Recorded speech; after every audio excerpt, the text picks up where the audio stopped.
Hi, everyone, and welcome to From Boston to Austin, the podcast where we talk all things comedy from Boston to Austin and everywhere in between. Today, our guest is Justin Connor. Hello, Justin. What up? Thank you for being with us. Thank you for having me. Oh, this is so exciting. It is. This is a great place. I love it. Thank you for coming, Justin. Of course. Well, this is a great place, all thanks to Alex. I do have to say, he gets all the credit. True. I like how he feels like a pilot. Yeah. In like a airplane. He does. 100%. I felt naked without the roadcaster next to me, so I was like, Yeah. He goes, I mean, it looks cool on the table, but I have to have it near me.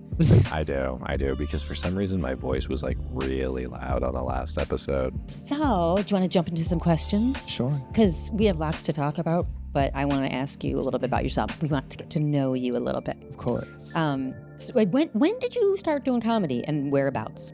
I started in January of 2025, so I'm about a year and 8 months in. And I did my first mic at Funny Vibes in Haverhill. It's no longer exists, and I don't know, I did pretty good. Yeah, like your first time? Yeah, but like it wasn't, I don't know, it's hard to explain because I feel like everyone does good on their first time. Because it's such a fresh perspective. Right. And if you're in there with no one you know, they've never they don't hate you yet. They don't know how to feel. Actually, a really good point. I've never heard anybody mention that before, yeah. It is true. Because you go to the same, sorry, I didn't make No, you're You right. go to the same mics with like the same people, and when they don't know you at first, they're like, oh, shit, like, this guy might be good. Yeah, like a new interesting person. Yeah, it's not the same bit from the 5 other people that are always there. Exactly. No, that is true. And for that reason, it's always good to like pop around to other mics and stuff like that. But yeah, you do. It's interesting how a lot of people will have that story. Like the first time I ever did it, it went okay. Like it wasn't bad. And then they'll have the story of, but then the next time. Yeah. And then you bomb. And then you get accustomed to bombing because you're not good. Right, because we all suck when we start out. What made you decide to start comedy? I was a big fan. Yeah. And I don't know, like I didn't even want to I wanted to, but I didn't want to because my friends are they're like my friend who got me into it. I feel like I'd be like turning my back on him if I just start doing comedy. I was just a fan. So I just did. And then did you know anybody who was doing it, or were you just like, I'm just gonna show up at a mic by myself? Yeah, I showed up to a mic with my friend. I was gonna go and just watch it, and she was like, I'm not gonna go unless you get on stage. So she kind of pushed me. Because I feel like that first time, like people who don't do comedy that first time, it's just getting on stage. Yeah. You can say you wrote jokes for 8 months, but you have to get up there. I wrote jokes before doing comedy, just trying it out. Yeah, me too. I actually, embarrassingly, when I was in Vegas for one of the Skankfest, I signed up for Kill Tony before ever getting on stage. Oh. Did you really? No Yeah, shit. and I am so glad I didn't get pulled. Did the same thing. When I first did stand-up comedy, the first time was a night of a Kill Tony sign-up. As a matter of fact, it was at Shakespeare's.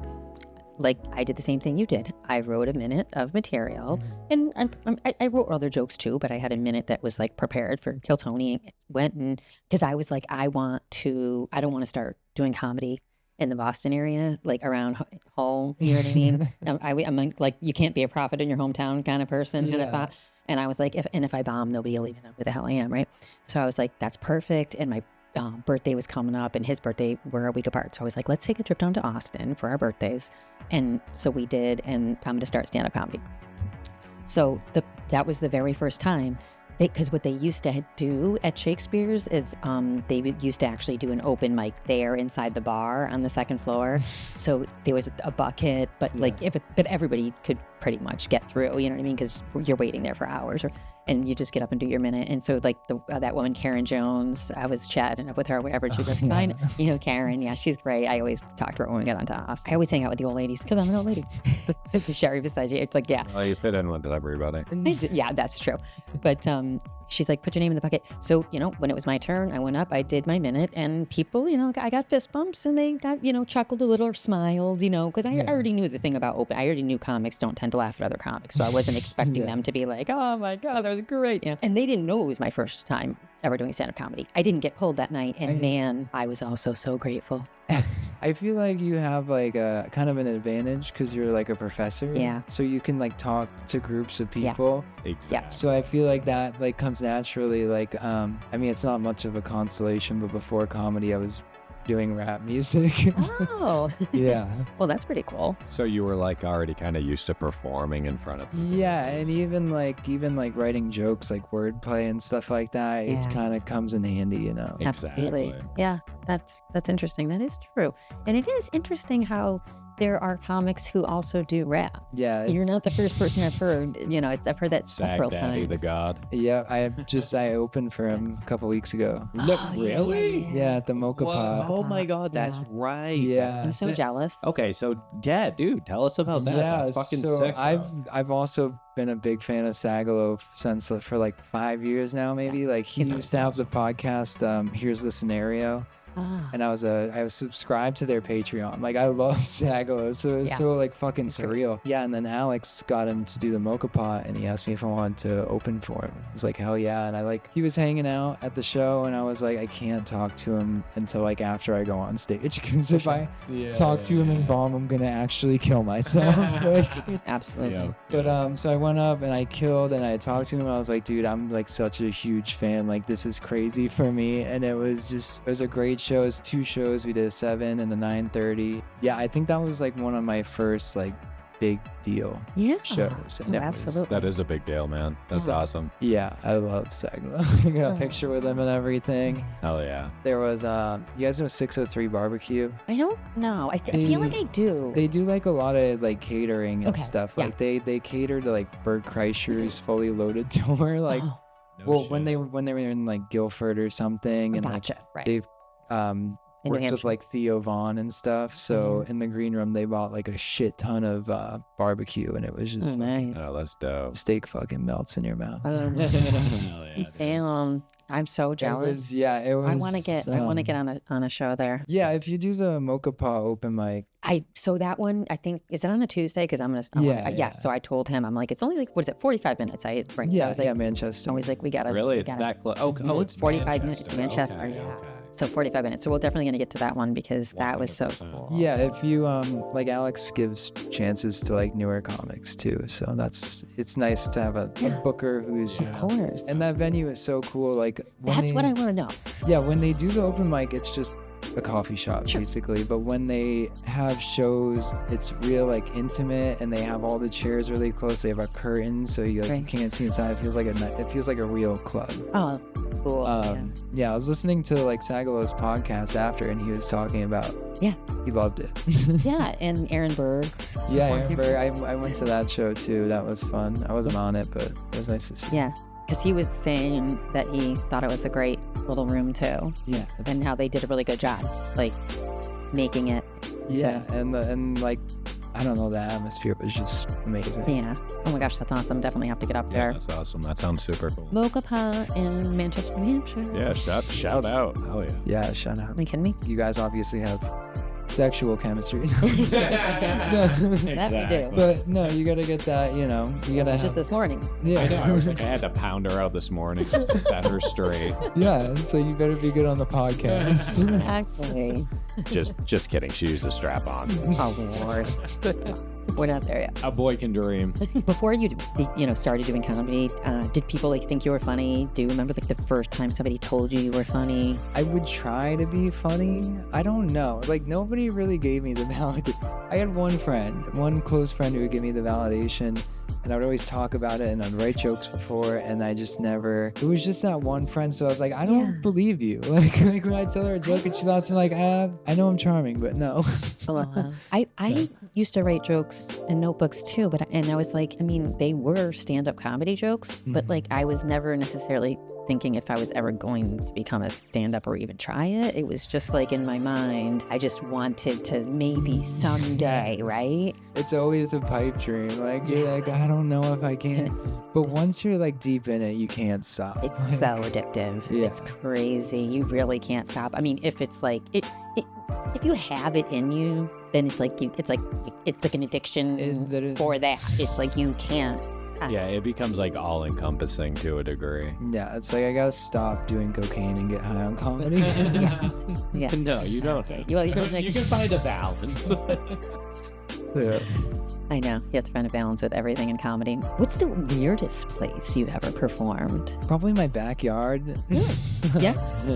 I rent out this place where I'm living, and my landlord is he threw like a big party, and there's like a pool and everything, and we were doing like a comedy show for his birthday. Nice. But nobody was paying attention. There were children in the pool. I went up to his fiance and I was like, hey, do you maybe want to like get the kids out? Like, I got a lot of cum jokes. And she's like, no, it'll be fine, they'll love it. And I was like, I don't think so. Like, I think you're wrong. And then like there was like kind of seating, everyone was on the other side, so we weren't even like facing the direction. It was like the comics did great, and like it was all like my friends, like people I do comedy with in like New Hampshire, and I went up to each of them and I was like, I'm so sorry. Like, because there were people paying attention, like there were some, but it was like, damn, I have to live here after. And and I've never hosted, and I was like trying to host, already a little drunk, and like I bombed myself at my own house. Like it was in your eyes. Yeah, the other comics, they did great. So in hindsight, it was a bad idea, but don't do comedy where you live. yeah, or at least make it about the comedy. Yeah, you get a little too It's comfortable. like, it's your birthday? Oh, let me tell shitty jokes, shitty dick jokes. In front of your whole family and children. And I think this is an interesting question to ask people. What's something that you used to care about when it comes to comedy, but that you don't care about anymore? retelling the same jokes over and over and over again. That is literally the best fucking answer. That was one of the hardest things to get over. Like, do you ever just like watch your set back and cringe at yourself? Every time. Every time. But you need to Yeah. like Joe Rogan calls it eating your vegetables. It's literally like you have to watch it back and you're like, oh God, this is awful. You pause it. Sometimes I'll watch it, but I'll turn the volume down all the way just because I'm like, I'm just going to watch it once through to see if if the physical act outs or whatever were good enough. Because I'm like, I can't even fucking listen to my voice right now. I can't even. Like, I think I've watched that Kill Tony set one time. That's It was rough. I did watch it. So I did my research. I do. It was so sad.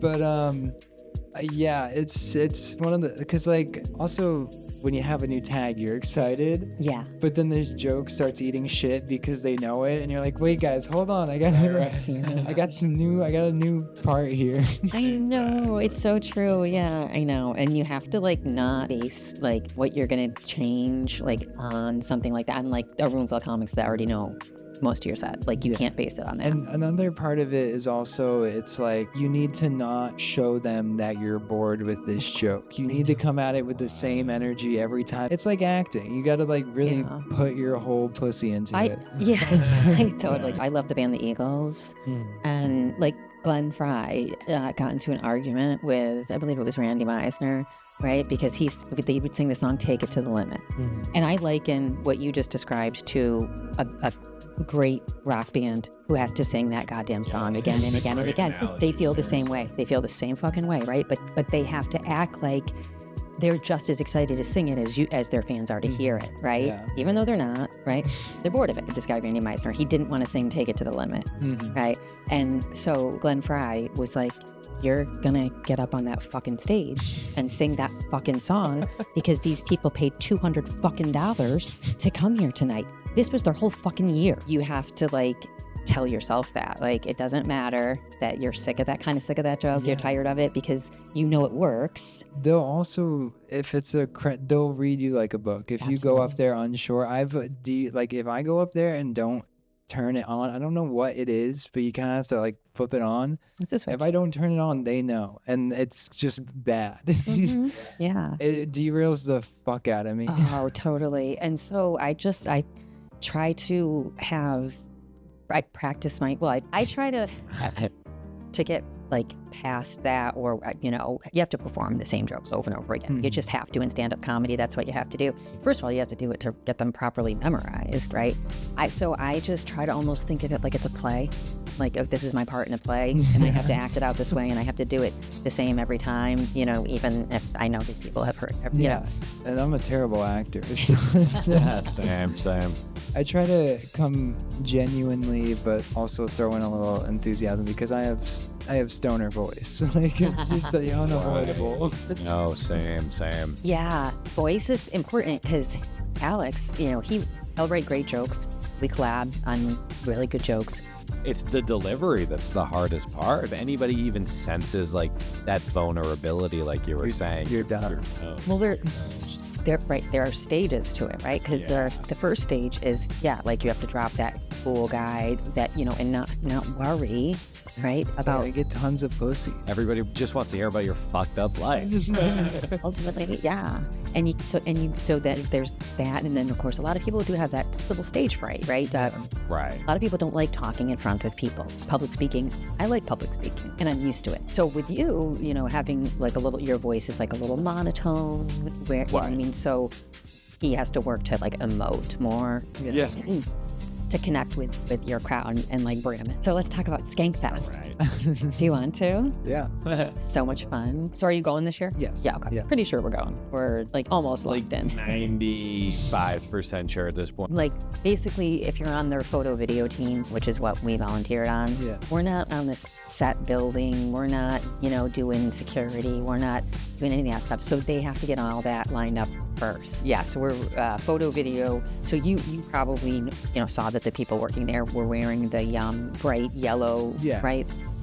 Fluorescent yellow. Mm-hmm. With photo and video, they're like, wear dark clothes. You know what I mean? Because obviously you're taking photo and you're getting up and you don't want bright colored clothing, entering the shots and stuff like that. So we basically could dress however we wanted. And we also did have we had access to areas that other people didn't, you know what I mean? Because we had to dump the footage and do stuff like that. So that was it was so hot. It was 90 degrees that week. So I was dressed like a total wop. I literally only had one black shirt and the rest of them were Tommy Pope shirts. So I stood out like a sore thumb and after the first day. Damn, maybe that's why they didn't want me back.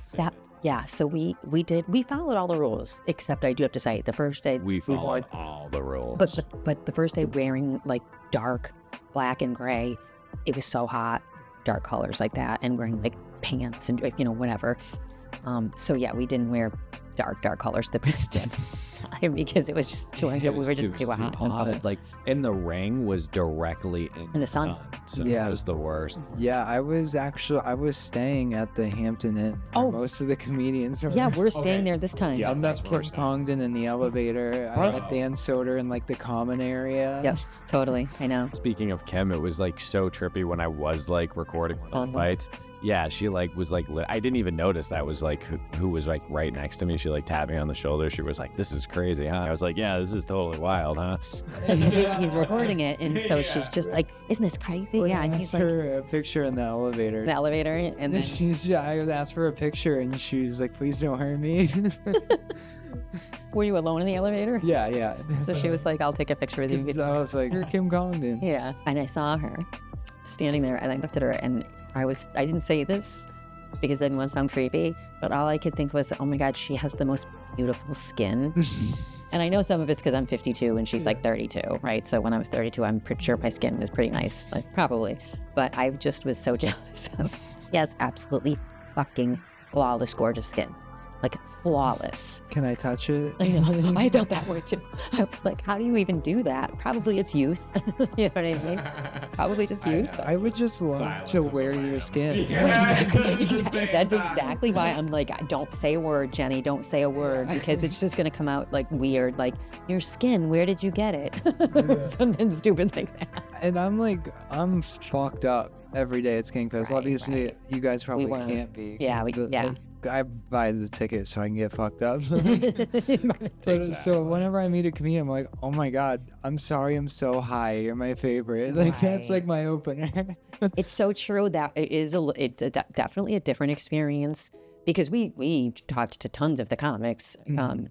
We were kind of in between in the sense that it wasn't we weren't supposed to like bug them, right? But like we could talk to them, we could interview them, you know.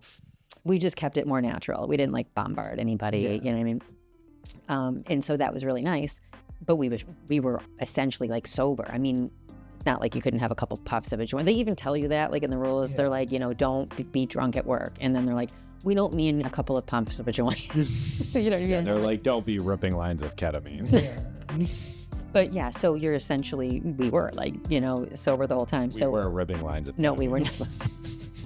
No, we were like essentially like we actually were like pretty much sober the whole time, but still exhausted. So every day it was almost like feeling hungover, even though you never got drunk. And we would be like, okay, we have to report in because we had like a time we had to be there and a place we had to be, you know, to record during certain periods. And then the rest of it we could just walk around and enjoy and record or not record. What were some? So I actually wrote stuff down. What were some of the shows that you were able to catch that you thought were your faves? It was like the favorites: Legion of Skanks, The Regs, Story Wars. I waited in line for like an hour and a half for each of those. Did you? And it's nice when because last year I went alone. The years before that I went with a friend, but it was a lot easier because you can just find an empty spot and kind of sit closer to the front. But this year I had VIP tickets last year, but they're opening up the balcony for VIP people in that big room. So that's gonna be sick. Yeah, they are. Oh, like the where we would enter. upstairs? See, we would go through there to bring our footage back. If we didn't want to cut through the green room, then we would go up that back hallway and we stood up that big massive area. And it was like they had cameras, but it was essentially empty. It was just not unused space Wait, so up that's there. going to be the VIP area Yeah. now? Yeah. So Because you can sit there. Because we were able to actually do that and watch some stuff from up there. And well, he took footage from up there too. We caught for sure. That's one of our favorite. I love it. Yeah. What? I'm like, the only thing is like, I feel like it's better when they have people on who at least either know each other a little bit, like, you know what I mean? Or do a little research about them or what have you, you know? Because they've had people on who like aren't comics sometimes and stuff. And sometimes they'll be like, I don't know anything about this person. Like literally nothing.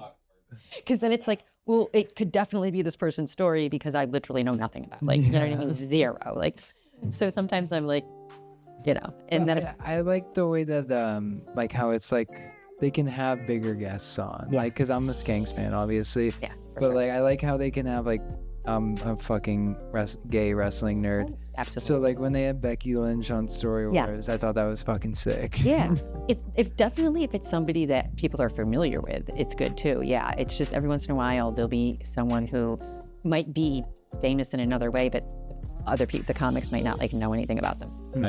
A gay wrestling nerd. I actually thought you might have been talking about Jason Allison or something. Hysterical.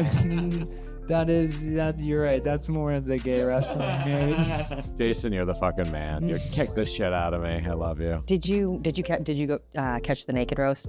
No, I didn't. I wanted to though.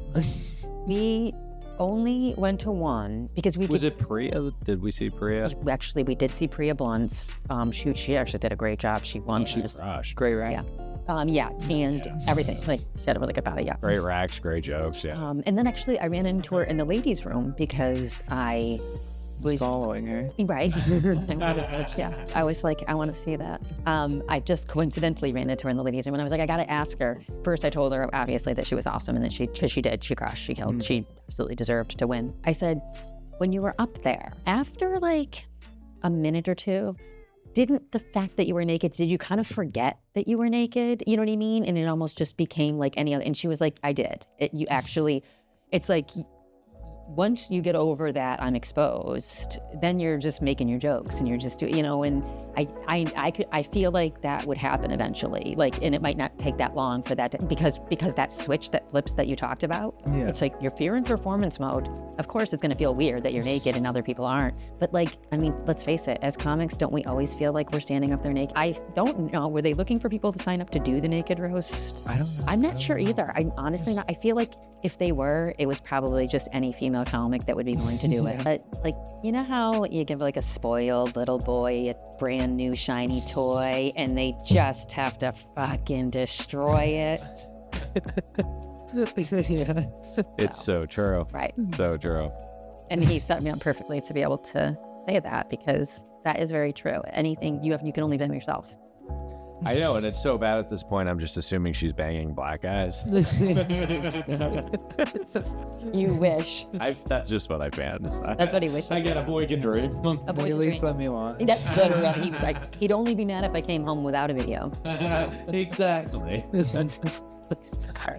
Who was it that was like, there was a comic that was like doing a joke. Oh, I think it was Pauly Shore doing a joke about Pornhub and all that. And he was like, black, you know that part, you know that. And it was like, I was literally like, I always talk to the TV like as if I'm in the audience. And I'm like, yeah, obviously. And then like, he was like, no, none of you. And I was like, oh my God, thank God I was not in that audience. Cause I would be like, yeah, of course. And everybody would be like, wait, you do? And I'm like, well, it's only because of him.